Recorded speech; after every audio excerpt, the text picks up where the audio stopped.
on. Live from the Vodafone Gigabit Broadband Studio in Waterford and Dungarvan, this is Waterford at 1 News.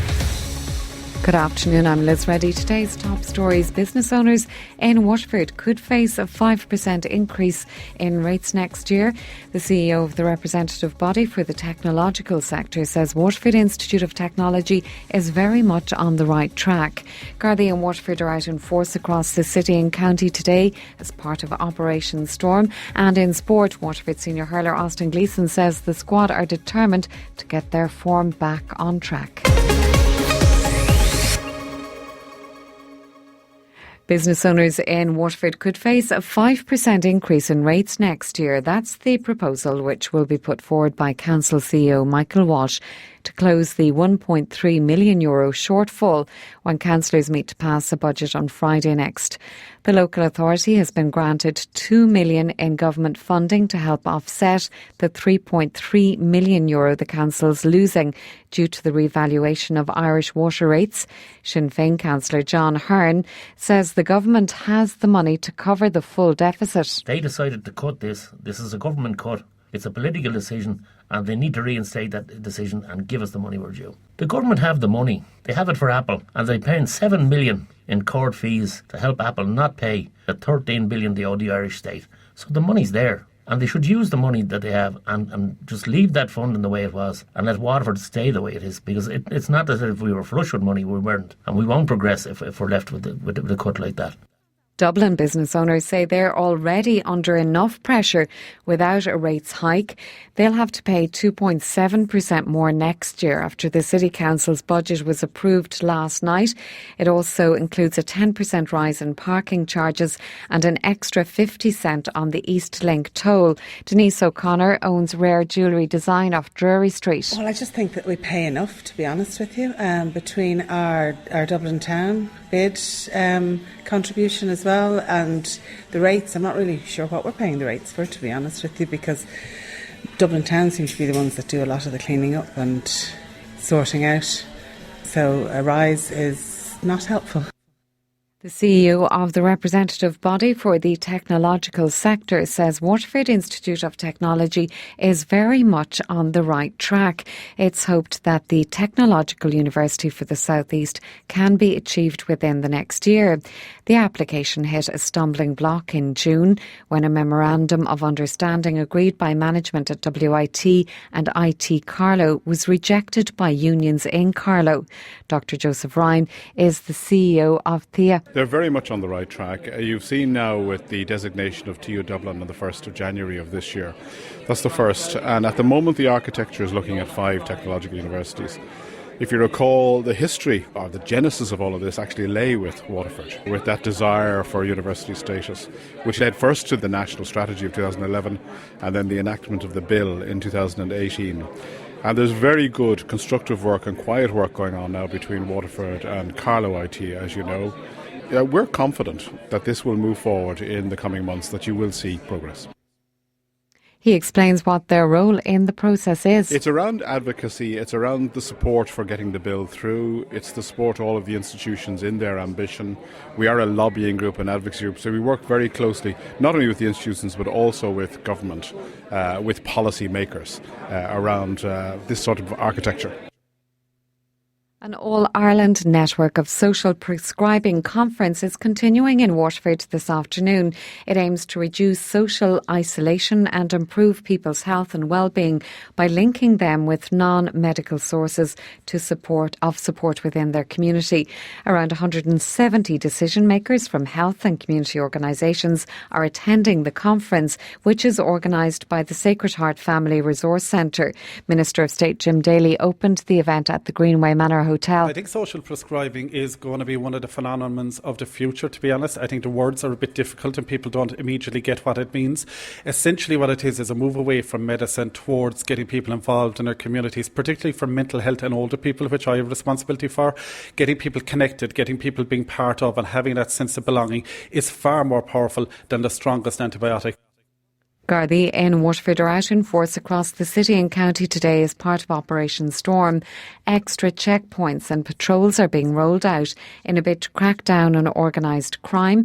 Brendan Roach is Crime Prevention Sergeant at Waterford Garda Station. We have an Operation Storm on today where we have additional resources put into the execution of warrants, the service of summonses, bringing people before the court, dealing with outstanding investigations, dealing with additional road traffic offences and checkpoints throughout the day, and additional patrols of the estates and the environs of the city.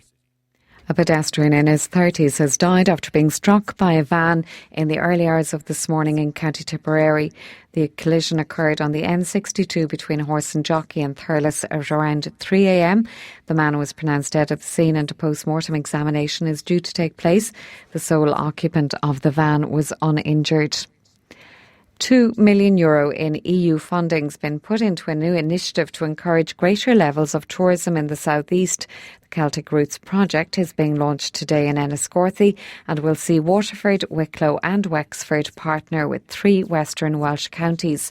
A promotional campaign is set to get underway in early December and will be aimed at the UK, US, German and French markets. Celtic Roots director Una Missette says it's about promoting the areas as a destination. The main aim really is to convert all the potential visitors transiting through the counties to staying visitors. Keep them a little bit longer, show them a little bit more of what we have, and hopefully create a more sustainable economic development throughout. 15 schools in Waterford are set to receive funding to carry out improvement works.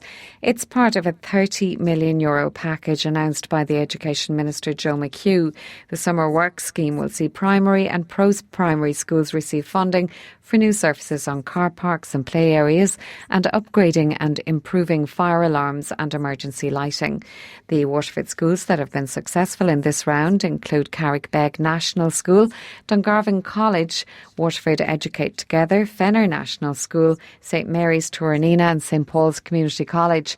Fine Gael councillor John Cummins, who's a teacher at St Paul's Community College, says this funding is vital to schools. 12 primary and 3 secondary schools from right across the city and county in urban and in rural areas have been approved for funding under the 2020 summer work scheme. It's very important that we invest in the capital infrastructure of schools going forward so as to ensure that students and teachers have the best environment in which to teach and learn.